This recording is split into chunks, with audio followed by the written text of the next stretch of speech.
अस्तगफिरुल्लाह, अल्लाहु अकबर, अल्लाहु अकबर। ये देखें आप, नश्तर कॉलोनी के कब्रिस्तान के अंदर क्या हालत है कब्रों की, और कितनी खस्ता हालत हो रही है। आप देख सकते हैं कब्र गिरी हुई है, और ये आप देखें किस तरह से कब्र का हाल बुरा हुआ है। ये जानवरों ने ही किया है।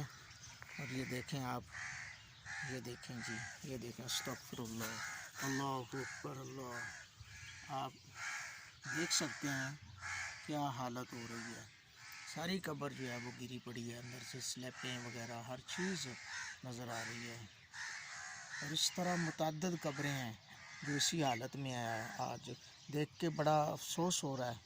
मैं इंतज़ामिया से, ख़ासकर नश्तर कॉलोनी के रहने वालों से गुजारिश करूँगा कि दोस्तों अपनी कब्र के बारे में भी सोचें, अपनी आखिरत के बारे में भी सोचें, अपने बारे में भी सोचें।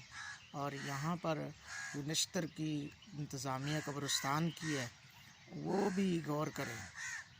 अल्लाह पाक सब की हिफाजत फरमाए, सब की कब्रों की हिफाजत फरमाए, सब को अपने प्यारों के साथ आकर इज़हार मोहब्बत करने की तौफीक अता फरमाए। दुनिया के या मुसाफिर, मंजिल तेरी कब्र है, तय कर रहा है जो तू, 2 दिन का ये सफ़र है, ये आलीशान बंगले किसी काम के नहीं, 2 गज़ ज़मीं का टुकड़ा छोटा सा तेरा घर है। आप देखें ये हालत होने वाली है। दुनिया वालों ज़रा गौर करो, किसी दिन कहीं ऐसा ना हो कि मेरी और आपकी कब्र के साथ भी ऐसा हो रहा हो। तो लिहाजा गौर करें। अल्लाह पाक हम सबको अमल की तौफीक अता फरमाए, आमीन।